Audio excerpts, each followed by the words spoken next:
I've got a book that we're going to read today called Walkabout Seashore. Now, what do you guys see on the front of the book? Well, I see seashells and seaweed and some other really cool things. These look like rocks. Let's get started. Walkabout Seashore by Henry Pluckrose. The coastline is the place where the land meets the sea. Sometimes the waves of the sea wash gently over a sandy shore. Sometimes they crash against tall cliffs and large rocks. Twice a day, the level of the sea rises and we have what's called a high tide. Twice a day, the level of the sea falls and we have what's called a low tide. Tides are caused by the pull of the moon, there's the moon, on the Earth's seas and oceans. The strip of shore touched by the sea at high tide is called strand line. Here we can find shells, seaweed, and sea creatures that have been washed up by the tide. So have any of my friends been to the beach and have searched for seashells and all kinds of fun things? I know I have found sea glass and seashells. It's amazing what the ocean can provide.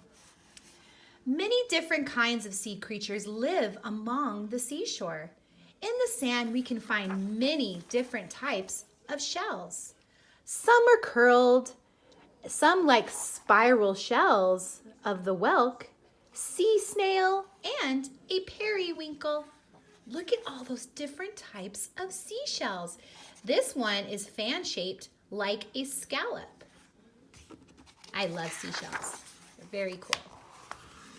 These are limpets.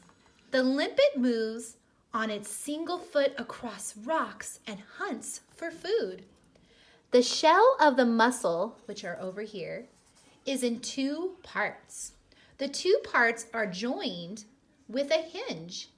The mussel attaches itself to a rock. It finds food in the water that flows around. Mussels are delicious. When the shore is rocky, seawater is often trapped in the pools. This is what we would call a tide pool. Now, how many of you have explored in a tide pool?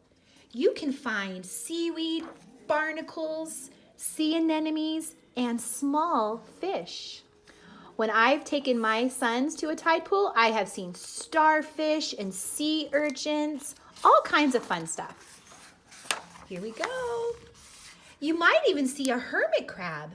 The hermit crab looks for an empty shell and he moves in.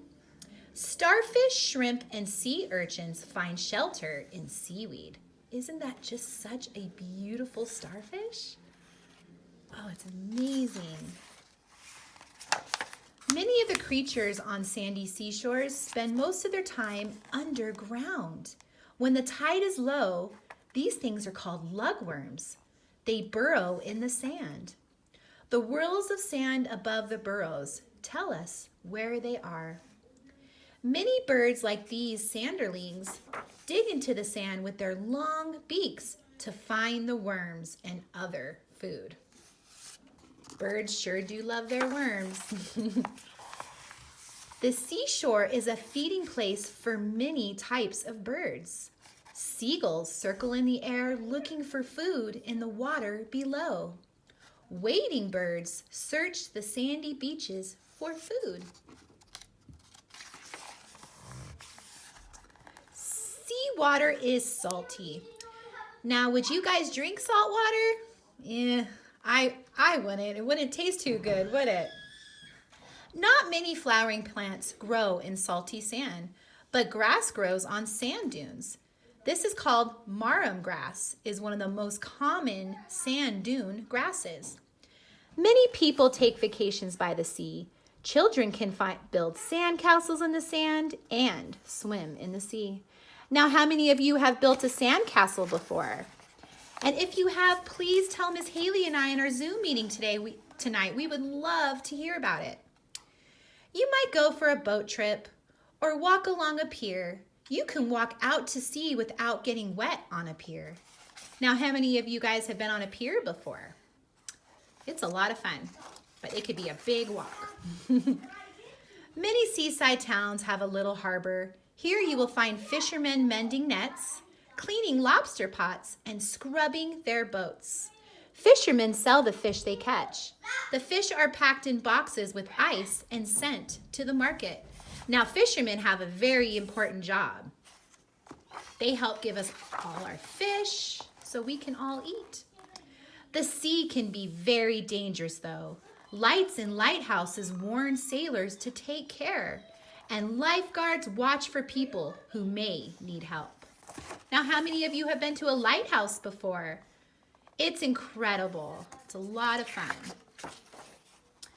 Lifeboats and helicopters may be needed to rescue people from the sea. The seashore is an interesting place, but we must remember to be careful when we are near the sea. Today the sea may be smooth and gentle, but tomorrow it could be rough and wild. The end. Well, that was a very informative book. We learned a lot about seashells and the beach and the ocean. Pretty cool.